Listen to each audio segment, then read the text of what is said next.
Já ty kluky znám, co tady vlastně hrajou v tom týmu a trenér se určitě bude ptát, prostě, co od toho týmu očekávat a je to první zápas, oni budou natěšení určitě a si stejně trošku myslím, že ten první zápas to poznamená to, co se stalo v tom Rusku. To je otázka, vždycky chcete každý zápas vyhrát, ať prostě hrajete proti komukoliv, tak chcete vyhrát. Já si myslím, že hlavně ty ruský týmy, co se budou jezdit, tak budou mít strach z toho úzkého nebo užšího kluziště, co tady bude, takže z toho budou mít největší problémy. Tak tešíme sa, že sa blíži prvý zápas, aj keď samozrejme s oneskorením, s ohľadom na tragickú udalosť, ktorá sa stala, ale veľmi sa tešíme, že ten prvý let dopadol v poriadku. Tak Rusáci sú sami prekvapení, pýtali sa, čo môžu čakať od mužstva.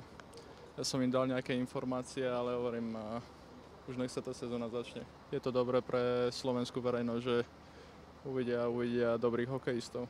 Aj klub HC Lev Poprad musí zabezpečovať bezpečnosť svojich všetkých návštevníkov, účastníkov, hráčov, celý manažment a tak ďalej.